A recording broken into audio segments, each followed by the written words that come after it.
This is some Rupam Chakrabarti. I'm going to talk to him. Hello? Hello. Hello? Hello, Hi, sir. hi. How are you? Hi, sir. It's really nice to meet you actually. Can you hear me? Yeah, yeah, I can.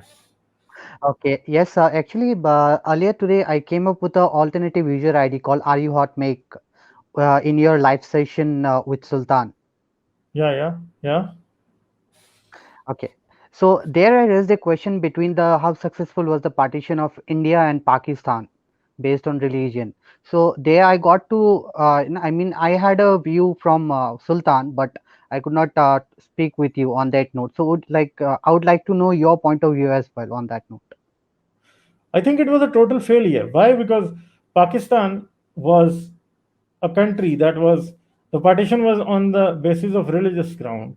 So Okay. on religious ground, you made a country named Pakistan, which was East Pakistan and West Pakistan. But only 21, 25 years into your existence as Pakistan, you just couldn't keep the idea of two nation theory intact. This idea was just shattered by the physical reality that Islam cannot be the cohesive gel that Indira Gandhi said that we have sunk the ship of two nation theory in the Gulf of Bengal. So this is true actually, because two nation Okay. theory did not survive the test of time. It just got just eradicated in a way. So So, like recently, I would like to share my own personal experience. Like, I do interact with a lot of Pakistanis and Bangladeshi people as well, because I do have my ancestral connection with Bangladesh. My ancestor, they came from Bangladesh, mhm. I mean, before the war thing happened.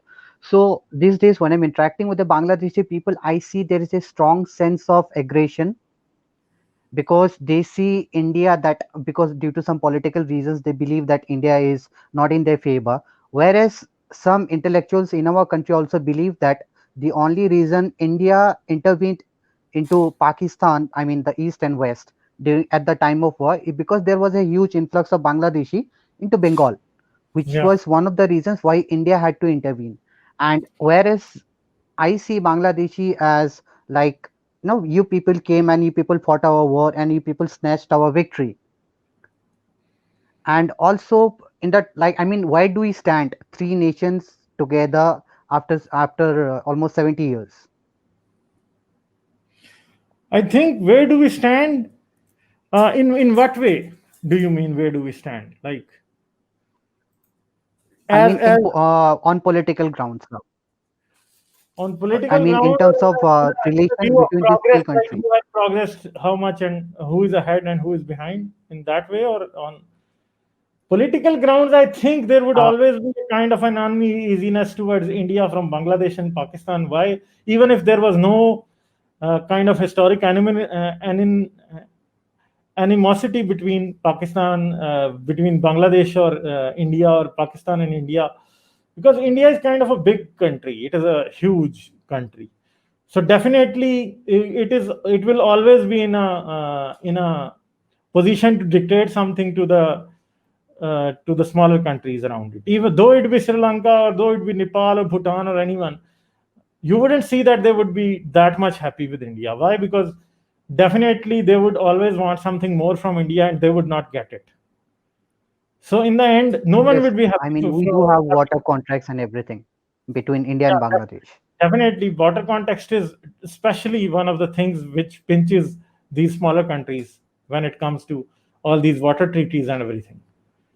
Pakistan is all, even if Pakistan was not an enemy of, a declared enemy of India, even then the water tension would always be there, because no one would be thinking, Pakistan would not be happy on the in the matter of division of water between Pakistan and India. Still, it is not happy. Why? Because Pakistan is always complaining, okay, we are not getting our share of water from India, because one of, so out of the four eastern rivers, one belonged to Pakistan. But now even India has built some dams on that as well. So, it is kind of natural to have some kind of tension, and it will always be there. The Because the main problem is like we are not that kind of progressive countries. We are still Third third world world. country. So if Yes. we were first world countries, then definitely our relations would be like the countries of European Unions. Why? Because Pakistan is not handling its internal affairs that well. Bangladesh is not handling its internal affairs that well. So it would always be easy to blame your shortcomings on India. And likewise, from the Indian side as well, your shortcomings can always be blamed on Pakistan. So, in a way, this tension is kind of, a political game because the politicians require it. To That be they on the can media, to be hide on in behind. the light frame. Yes. Yeah, they would just hide behind these things that are happening here. And so post independence, three of these nations, I mean Pakistan, India, and Bangladesh, we have devised our own economic model. Yeah. So, which model you think was the most successful one on economic grounds? Pakistan, India, and Bangladesh. Yes. I think the Pakistani model in the 60s and 70s would be the most ideal. Why? Because Pakistan was doing very good.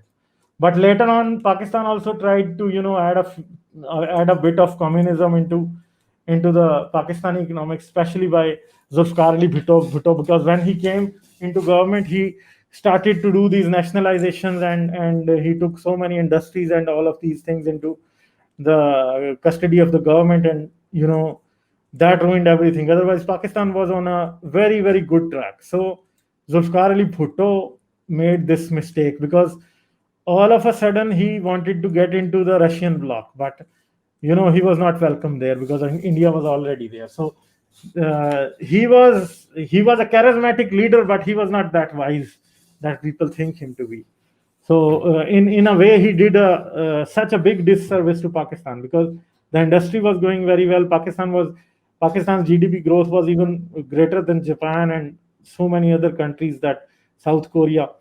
So Pakistan was on the right track, but in the Zulfikar Ali Bhutto did this nationalization and industries, hospitals, colleges, schools, he took into government custody. Then Ziaul Haq came, and Ziaul Haq just indulged us into this Afghan war and this Islamization of Pakistan, and then from that point on, everything went wrong.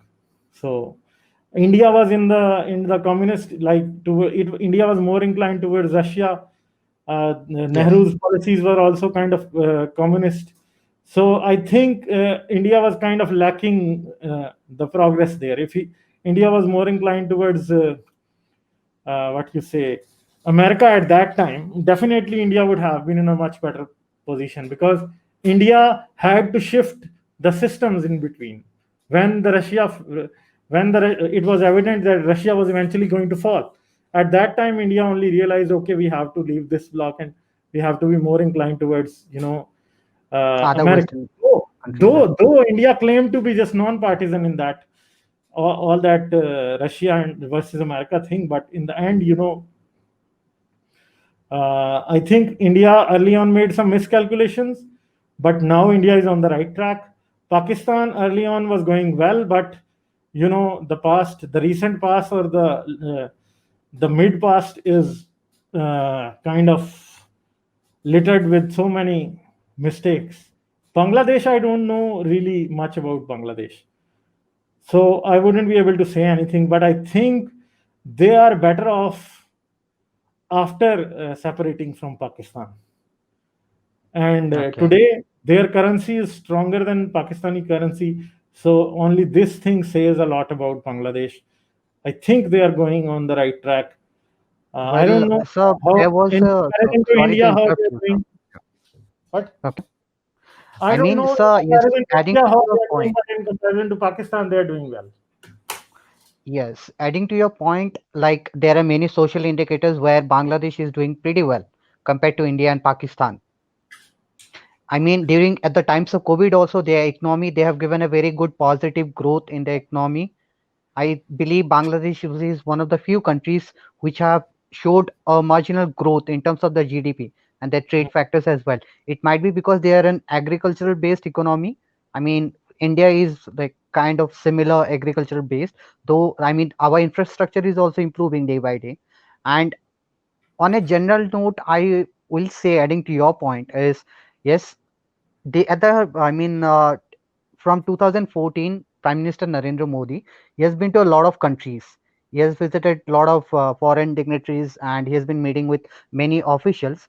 So yes, our foreign policies that has been reformed and we have improved a lot. So yes, foreign investors are coming and they are investing into India.